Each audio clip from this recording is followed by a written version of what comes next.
경제시장의 지표가 되어드리겠습니다. 코인 천기 누설 앵커 문다연입니다.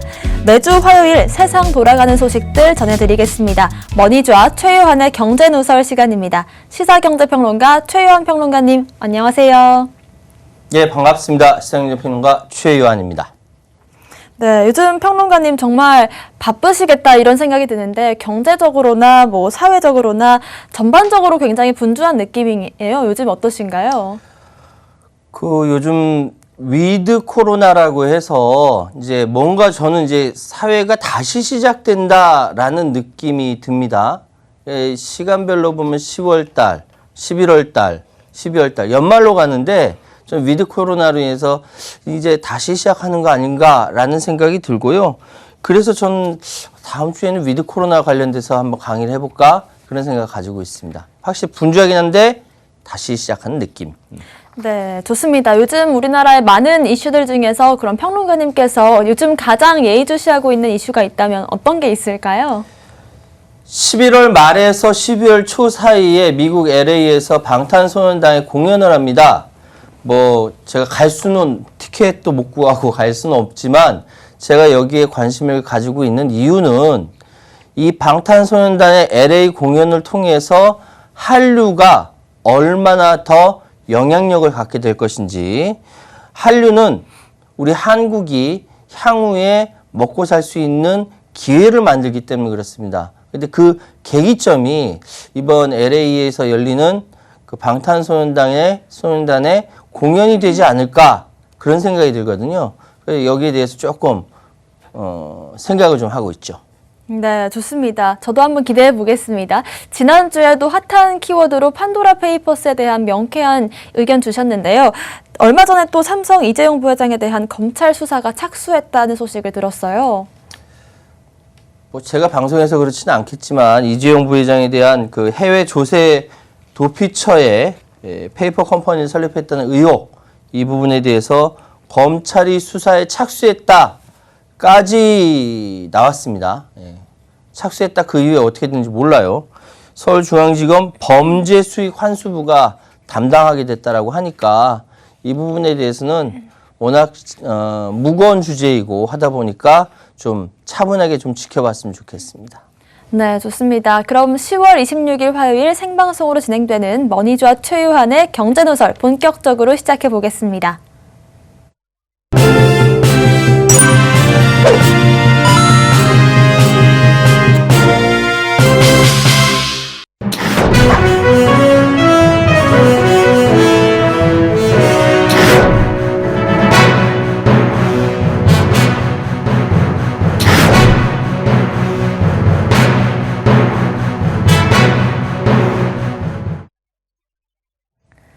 네, 오늘도 평론가님께서 어떤 열정적인 강의 해주실지 많이 기대가 되는데요. 오늘은 어떤 주제 준비해 주셨을까요? 이 시간을 통해서 저는 일본을 짚어봤고 중국을 짚어봤습니다. 이제 시각을 돌려서 유럽을 한번 짚어볼 것인데요.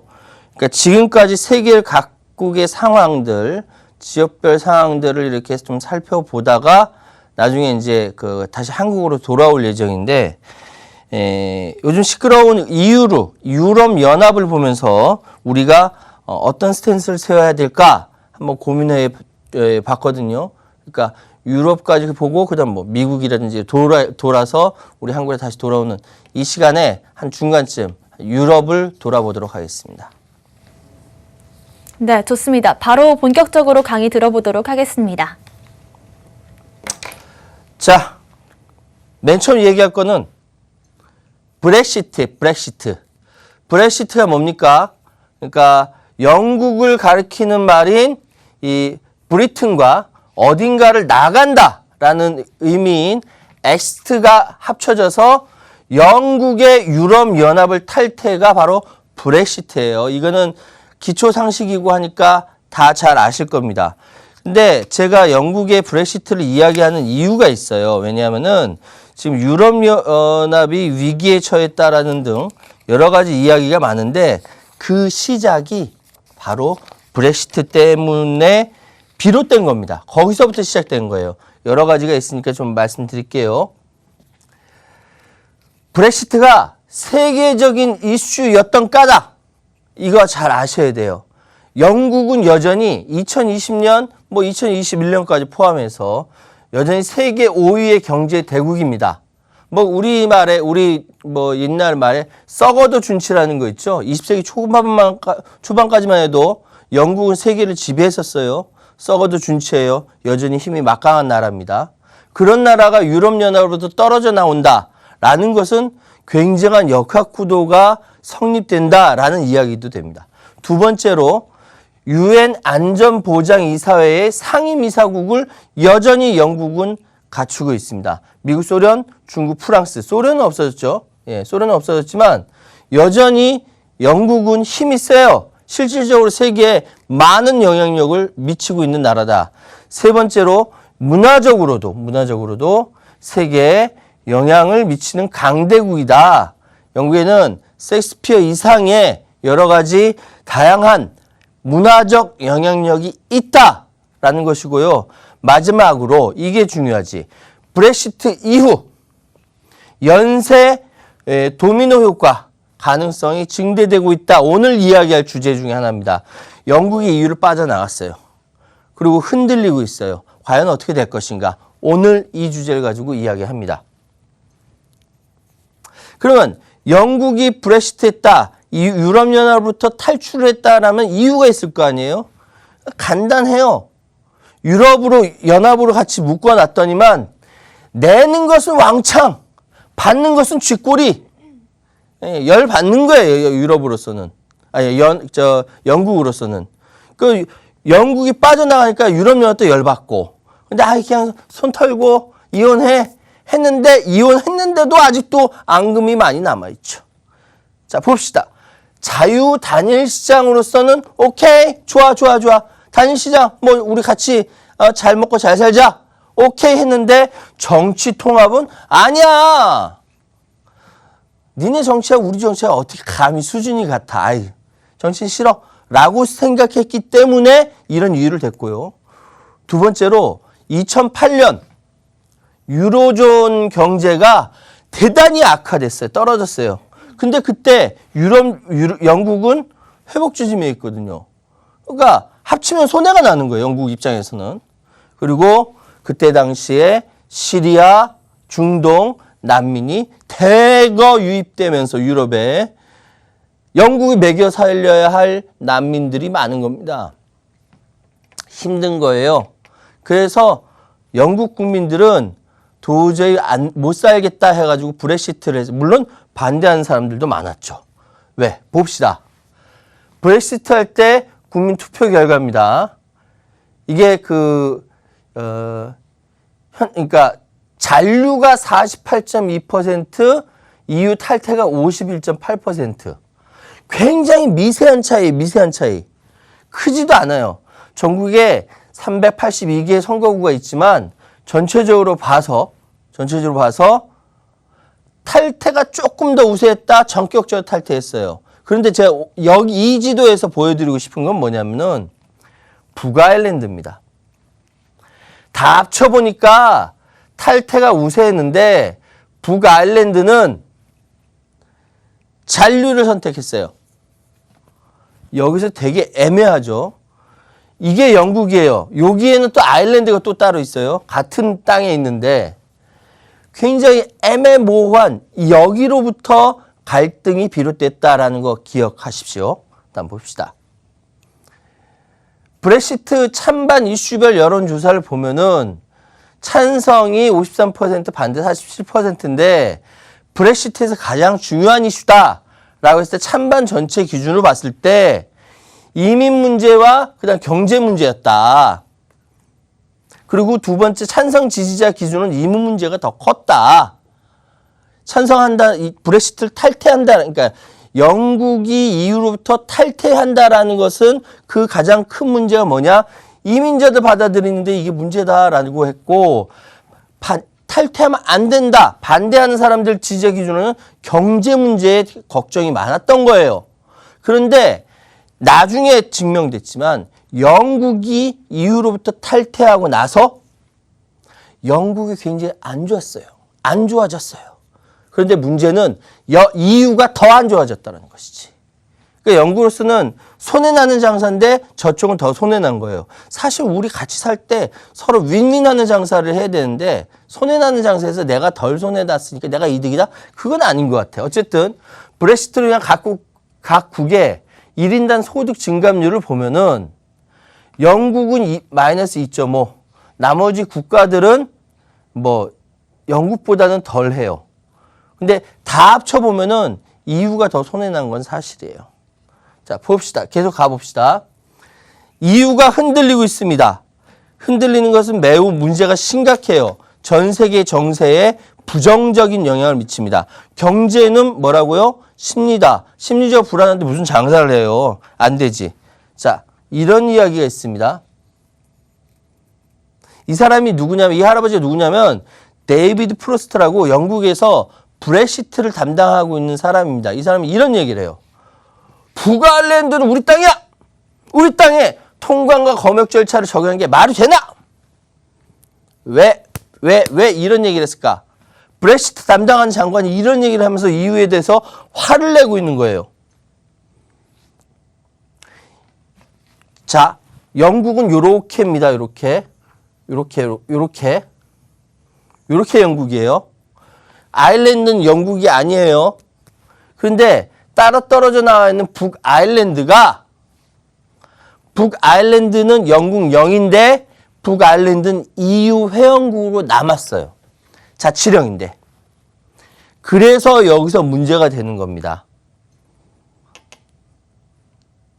영국이 계속 이야기해요. 북아일랜드가 자치령으로서 EU 회원국으로 그대로 남았는데 북아일랜드에서 판매되는 영국 상품에 대한 통관 검사 면제해라.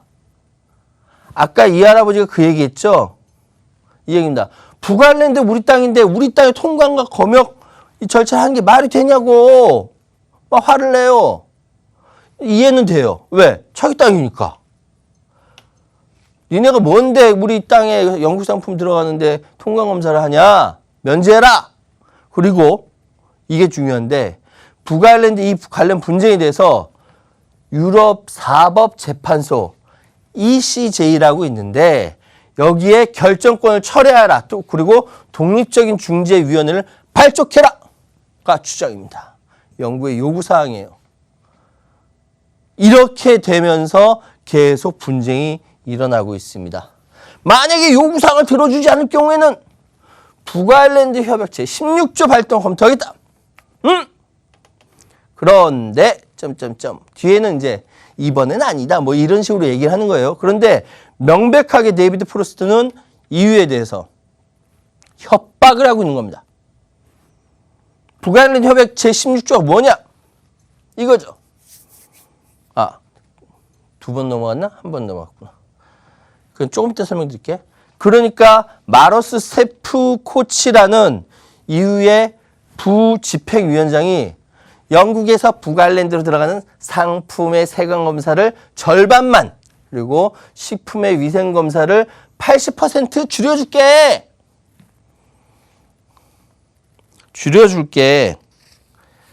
근데 도대체 아까 이야기했던 데이비드 프로스트가 이야기했던 그 북아일랜드 협약 16조가 뭐길래 바짝 졸았을까요? 이 사람이 바로 이겁니다. EU를 깨겠다는 거예요. 북아일랜드 협약 제16조는 이 협약이 심각한 경제적, 사회적, 환경적 문제를 초래할 경우 협정 이행을 유예한다라는 긴급 장치입니다. 이게 쉽게 얘기해서 협약은 서로 윈윈하고 서로 좋기 위해서 맺는 건데 이거 깰 수 있다라는 얘기입니다. 그러니까 당연히 프랑스, 독일, 네덜란드, 이탈리아, 스페인 등이 반발을 하죠. 반발을 작게 한 것도 아닙니다. 크게 했습니다. 그런데 제가 아까 2가지 이야기했었죠. 영국이 요구했던 2가지 사항. 한 가지는 영국의 이 북아일랜드에 들어가는 상품 관세 매기고 뭐 이런 것들 여기에 이제 면제해라라는 요구와 함께 뭡니까? ECJ 유럽 사법재판소 유럽 사법재판소 결정권 철회 및 독립적 중재위원회 발족은 유럽 EU 입장에선 절대 반대, 절대 반대. 왜냐하면은 이것이 유럽 사법재판소의 상징인데 이것이 깨져나가면 유럽연합이라는 이 자체의 블록은 망하는 겁니다. 이걸 무시한다라는 거잖아요. 이로 인해서 모든 것이 정리가 되는데 문제가 있다라는 거죠. 그래서 지금도 EU와 영국은 북아일랜드를 둘러싼 이 분쟁이 지속 중이고 왜냐하면 특히 거기에서 냉장육 같은 거 있잖아요. 이거 들어갔다 왔다 갔다 하는데 문제가 크기 때문에 언론에서는 이걸 가지고 소시지 전쟁이다 라고 이름을 붙였습니다. 소시지 전쟁. 이름 한번 생각해 보세요. 웃기지 않습니까? 이게 소시지만 있는 건 아니지만 어쨌든 소시지 전쟁 이름 붙였어요. 그럼 이것만이냐? 그렇지 않습니다. 또 있어요. 이번에는 EU 대 영국 사이에 정확히 말씀드린 프랑스인데 EU 대 영국 사이에 물고기 전쟁. 누가 이름 붙였는지. 자, 이게 영국이에요. 여기가 프랑스입니다. 프랑스인데 여기에 조그만 섬이 있어요. 이 섬이 여기 해변이 뭐냐면은 노르망디에 아시죠? 2차 세계대전 당시에 노르망디를 연합군이 소위 여기서 혁혁한 승리를 거둠으로 말미암아 독일군이 패퇴하게 됐다는 그 노르망디 인근에 이 섬이 저지 섬이라고 영국 왕실령입니다. 위에는 건지 섬이 있고요. 그런데 영국과의 거리보다 프랑스와의 거리가 훨씬 더 가까워요. 그런데 마치 이 프랑스 입장에서는 목에 가시 걸린 것처럼 이게 딱 저지 섬이 있습니다. 이 섬이에요. 되게 아름다워요. 여기도 조세도피 처이기도 합니다. 한 인구 10만 명 살고요. 프랑스 어선들이 여기 왔다 갔다 하면서 물고기 잡잖아요. 어업하잖아요. 그런데 영국 땅이 여기 있으니까 영국 땅의 저지섬의 배타적 경제 수역을 지나가거나 거기서 조업할 수밖에 없는 조건입니다. 그렇죠? 이 인근에 물고기 많으니까 여기 부근에 지나가면서 물고기 잡는다고요. 여기서 기본 상식. 이거 시험에 많이 나오니까 기본 상식. 우리가 흔히 얘기하는 영토, 영해, 여기까지가 12해리 안까지가 뭐라고 얘기하냐면 우리 방이에요. 우리 방. 그리고 배타적 경제 수역이라고 얘기했던 200해리까지는 뭐라고 얘기하면 되냐면은 마당으로 생각하시면 돼. 그리고 이후에 이 공해, 여기는 대문 밖. 근데 다른 사람들이 우리 마당에 와서 물고기를 잡는다. 이게 이렇게 올라가면 영공까지는 우리 땅인 거예요. 이렇게. 다른 나라 사람들이 우리 마당에 들어와서 물고기를 잡는다고 생각을 해보세요. 그러면 어떻게 했어요?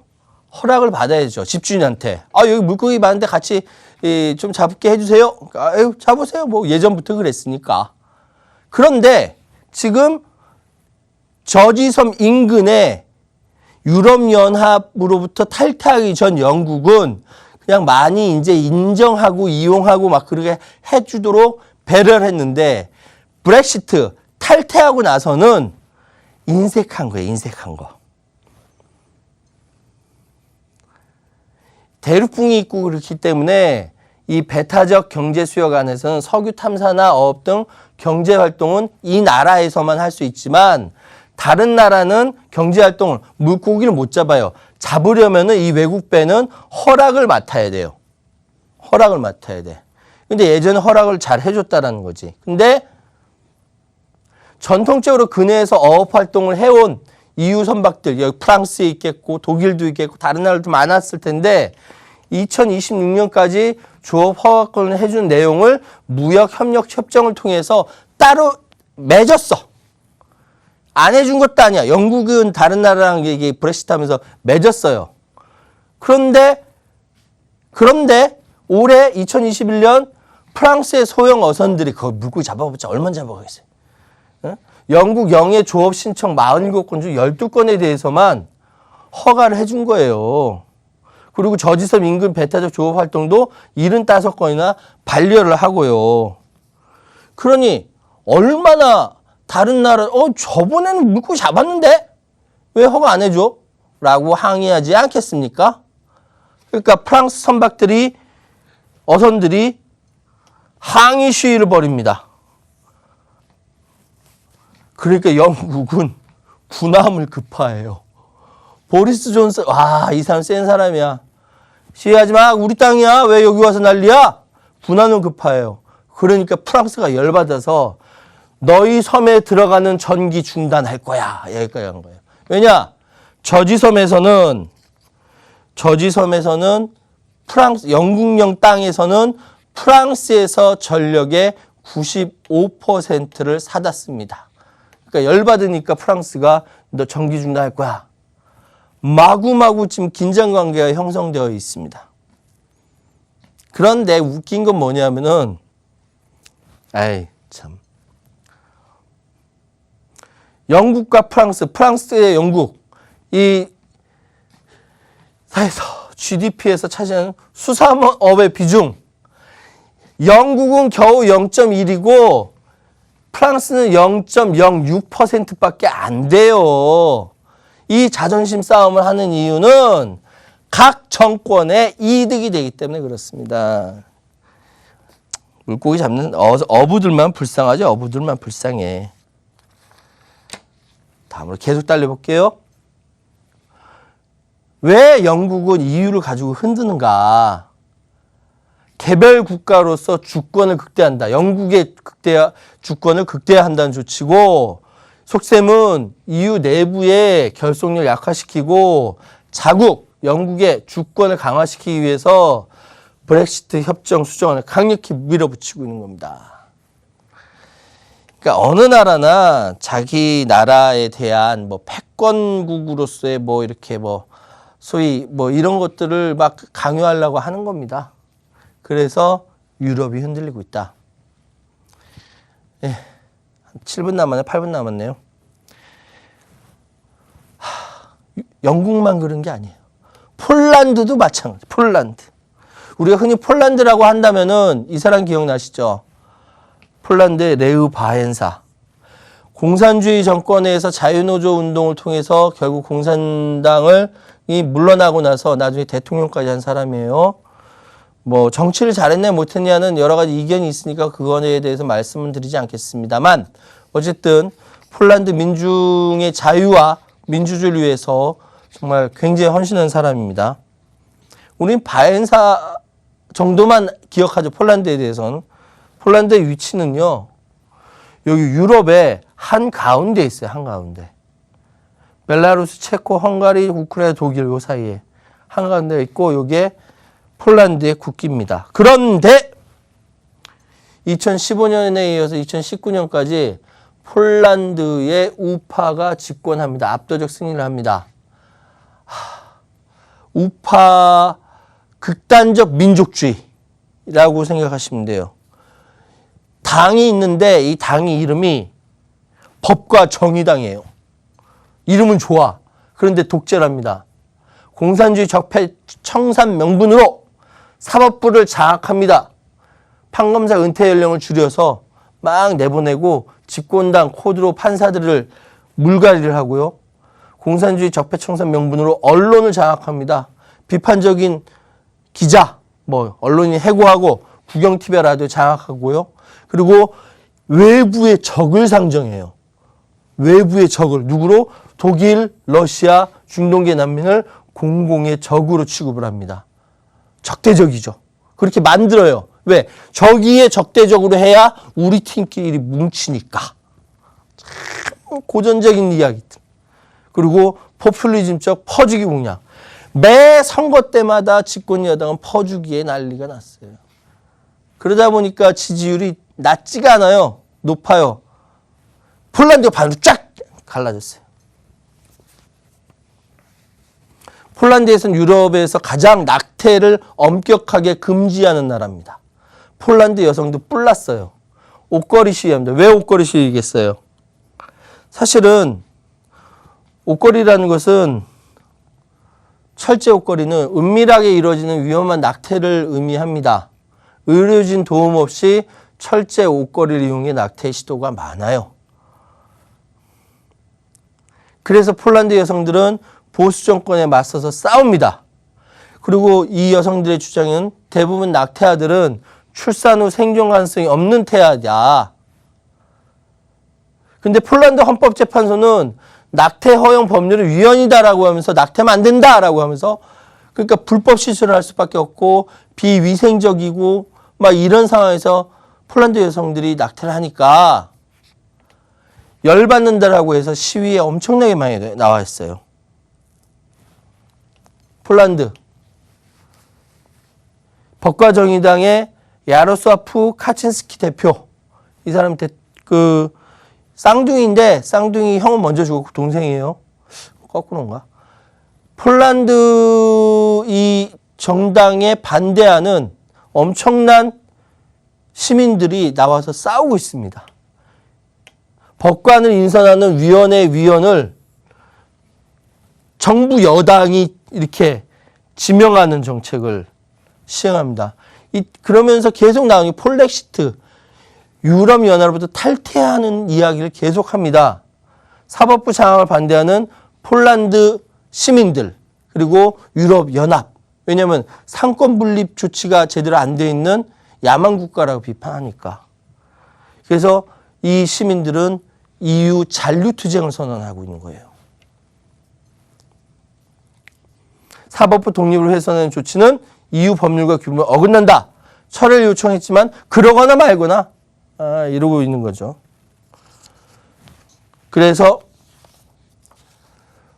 전국 10만 명의 동시다발 투쟁이 벌어지고 있습니다. 폴렉시트 안 돼!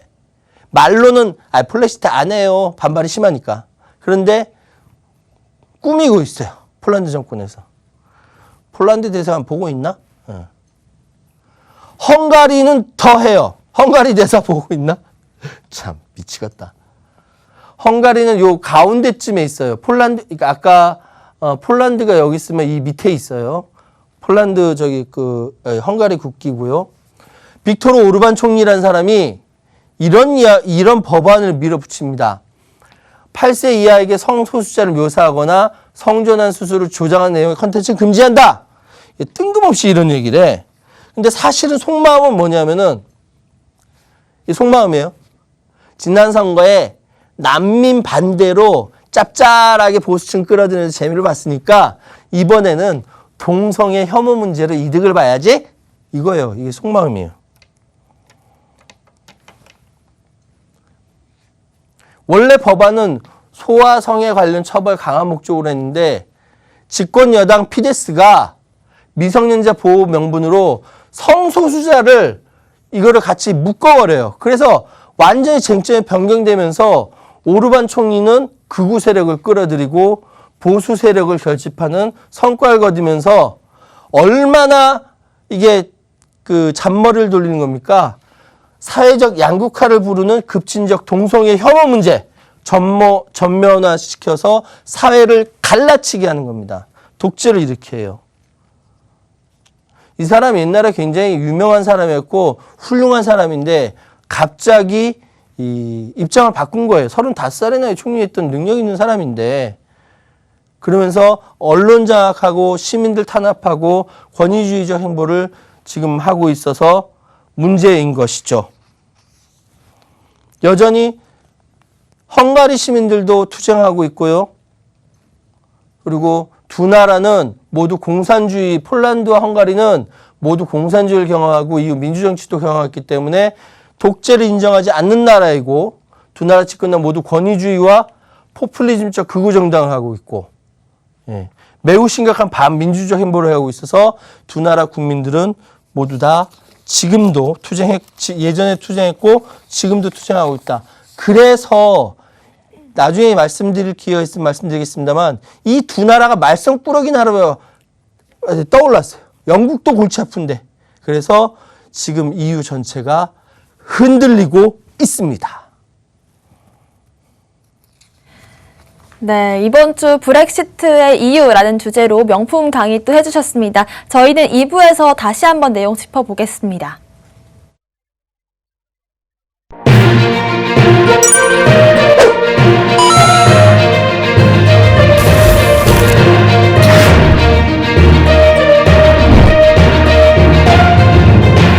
우리 코리니들이 성공 투자를 위한 기초적인 지식을 정보 제공하도록 하겠습니다.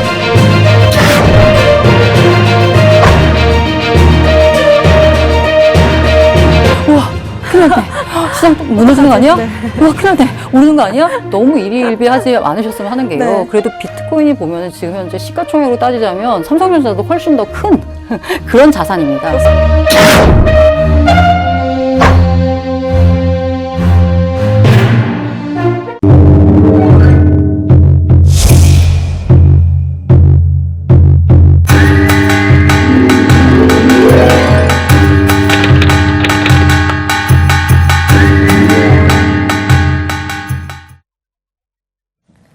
네, 이번 주는 흔들리는 EU의 이유에 대해서 강의해 주셨습니다. 일단 다시 한번 내용을 짚어보겠습니다. 먼저 지금 문제가 되고 있는 영국과 EU 간의 갈등부터 한번 다시 정리를 해주시죠. 지금 브렉시트 담당관이 지금 뭐랄까 유럽 연합과 함께 협상을 해야 되는데 협상이 아니라 협박을 하고 있어요. 조금 더 선제 공격이다라고 얘기하면서 해석이 되고 있는데 왜 영국이 EU를 탈퇴했는가를 원인을 봐야 되는데 영국은 EU에 계속 남아있으면 자기들이 손해라고 계속 생각하고 있는 거예요. 그래서 아까 제가 표현할 때 내는 건 많은데 받는 건 쥐꼬리만 하다라고 말씀드렸죠. 그렇게 생각하고 있는 겁니다. 지금 이미 타결이 됐음에도 불구하고 계속 갈등 문제 만들고 그 이유의 가장 큰 것은 EU가 흔들리는 이유. 가장 큰 것은 현재 북아일랜드, 영국 영임에도 불구하고 EU 회원국 그대로 남아있는, 그러니까 우리로서는 조금 이해하기 어려운 지점이긴 한데 북아일랜드의 통관이라든지 뭐 이런 검역 절차를 둘러싼 갈등 때문에 언론에서는 이거를 소시지 전쟁이라고 이름 붙였습니다. 네, 저도 아까 강의를 들으면서 하나의 키워드를 꼽자면 소시지 전쟁이 많이 기억이 남는데 표현이 참 재밌어요. 그렇습니다. 네. 그러니까 이 부분에 대해서는 참 여러 가지 말이 많거든요. 그러니까 소시지 전쟁이 촉발된 것은 북아일랜드가 그대로 EU에 그대로 남아 있어서 그런데 본토인 영국이 탈퇴하는데 북아일랜드 아까 투표한 결과 보셨죠. 거기는 잔류하겠다는 사람들이 이게 많으니까.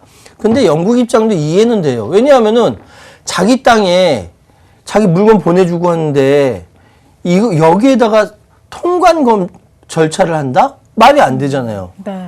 예를 들어서 뭐 경기도에서 부산으로 뭘 보낸다. 근데 중간에 딱 막아서 가지고 아니지 제주도로 표현하는 게 낫겠네. 네. 제주도에 뭐 보낸다. 딱 막아서 가지고 이거 통관 검사 받아야 되고 세금 내셔야 되고 검역 절차 해야 돼요라고 하면 우리나라 사람 다 열받을 거 아니에요. 제주도 사람도 열받고. 근데 그거와는 좀 다르다는 거죠. 그렇게 이해하시면 될 것 같고요.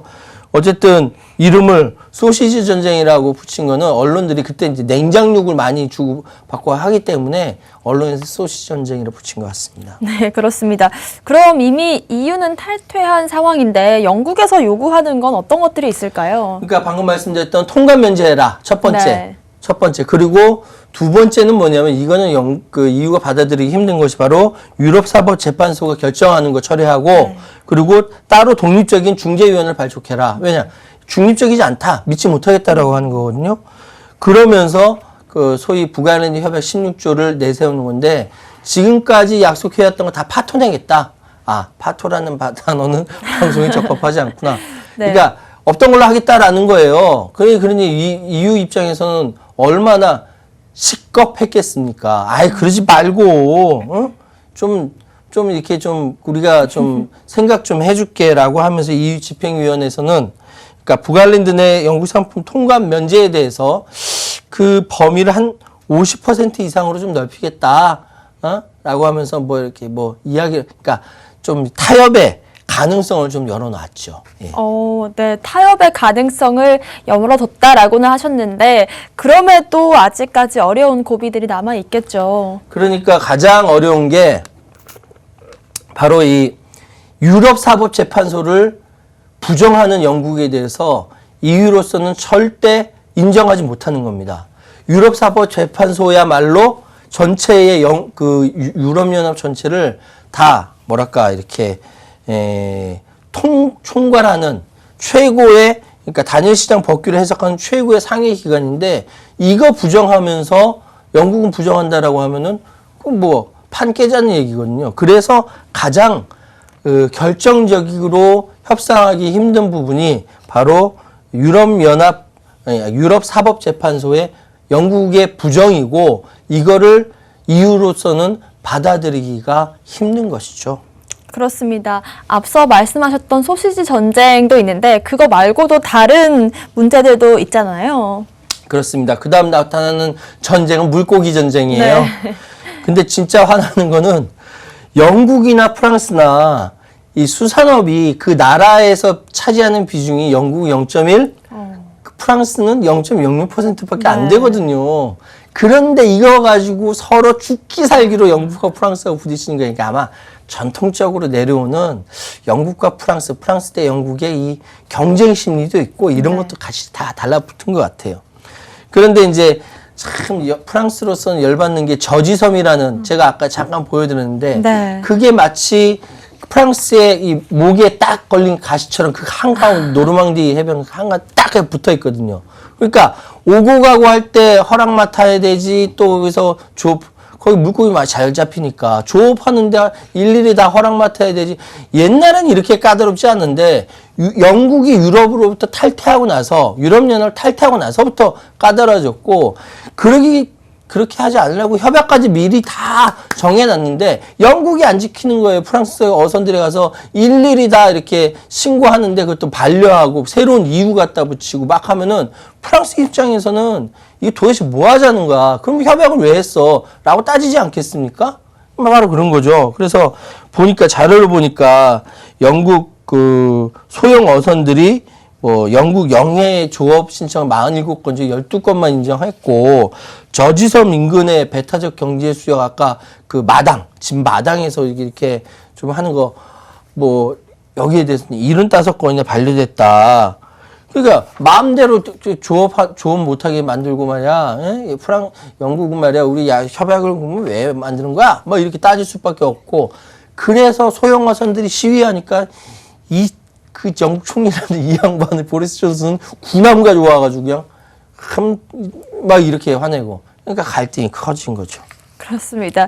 EU가 영국한테 단단히 당하는 모습인데 그렇게 따지면 프랑스가 가만히 있지만은 않을 것 같아요. 그럼요. 네. 클레망 본이라는 프랑스의 외교부 장관이 유럽 담당 장관이 뿔이 단단히 나서 저지섬에 대해서 이게 영국 그 왕실령이라는 거 알고 있는데 계속 이런 식으로 하면 전기 끊을 거야 라고 얘기한 거예요. 그러니까 영국 입장에서는 이것도 또한 시급한 이야기거든요. 왜냐면 거기도 영국 사람들도 많이 살고 하니까. 그래서 그러니까 저지섬에서는 프랑스로부터 전력의 95%를 공급받는데 그거를 끊어버린다고 하니까 이것도 이제 영국은 아킬레스의 건이라 되는 거죠. 근데 제가 아까 말씀드린 것처럼 이웃나라끼리 좀 잘 살면 사이좋게 잘 살면 되는데 그놈의 자존심 내세워가지고 각국의 수산업이 0.1, 0.006밖에 안 되면 %밖에 안 되면서 이렇게 싸운단 말이죠. 그러니까 누가 그렇게 죽어나가겠어요. 영국과 프랑스의 어업인들만 막 죽어나가는 거예요. 각 정권에 다 이득이 되니까 그러니까 유럽이 지금 막 정신이 하나도 없는 겁니다. 흔들리는 이유가 맞아요. 그렇습니다. 그럼 또 영국과 EU의 이런 갈등에 대해서 정통한 전문가들은 어떤 생각을 하고 있나요, 요즘? 영국이 옛날에 해가 지지 않는 나라로서 전 세계를 제패하는 그 향수가 아직 남아있는지 여전히 자국의 주권을 강화하기 위해 그리고 상대국이라고 보이는 EU의 결속력을 약화시키기 위해서 이런 거 저지르는 것이다라고 이미 다 알만한 사람들은 다 알고 네. 말려들지 않으려고 하는데 그냥 계속 말려들고 있는 상황입니다. 예. 그렇습니다. 그리고 또 사실 EU와 갈등을 겪고 있는 데가 영국뿐만이 아니라 폴란드 또 헝가리에서도 그렇다라는 말씀을 하셨잖아요. 예. 네. 참 이해가 되지 않는 게 극우 정당들은 이게 집권을 하게 되면은 꼭 국민들로부터 지탄을 받아요. 예. 사실 옛날에 우리나라도 좀 그랬죠. 특히 폴란드 같은 경우는 극우 포퓰리즘 정책을 펼치면서 헝가리도 마찬가지지만 둘 다 묶어서 얘기할까요? 성소수자 탄압하고 자기들이 생각하는 기준에 맞지 않으면은 밀어붙이고 너네 안 돼! 라고 밀어붙이고 국민들 말 안 듣고 폴란드 얘기를 들으면은 의회가 사법부를 간섭하고 거기에 대해서 법관 인선하는 위원회를 정부 여당이 막 이렇게 인선하고 이런 상황이 되니까 당연히 유럽연합 입장에서는 폴란드가 비민주적이라고 비판할 수밖에 없지 않습니까? 이렇게 되니까 유럽연합이 그 법률과 규범에 어긋난다고 철회를 요청했다라고 했는데 이게 단순히 철회 요청에서 끝나는 것이 아니라 제재가 들어가요. 나중에 시간이 돼서 말씀드리면 좋겠는데 왜 헝가리와 폴란드가 이렇게 엉망이다 보니까 유럽연합에서 모아서 돈 주는 게 있거든요. 코로나19 극복하자고 돈 주는 게 있는데 이거를 안 주고 그랬어요. 그러니까 그러니까 폴란드하고 헝가리가 더 삐지고 그런 거죠. 그러니까 EU의 말을 잘 안 듣겠다, 떠나겠다, 뭐 이런 이야기가 있을 수 있잖아요. 네. 예. 그게 폴렉시트라고 하는데 네. 이런 부분에 있어서 갈등을 겪고 있습니다. 폴란드에서는.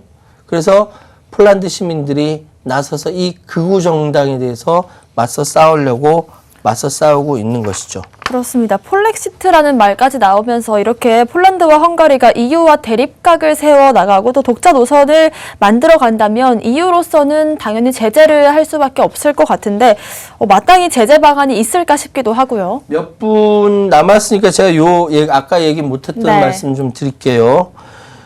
EU로서는 강력하게 제재를 하고 싶은데 제재를 할 만한 힘이 없어요. 왜? 네. 영국이 브렉시트 했기 때문에 이 강경 노선을 펼치기가 부담스럽거든요.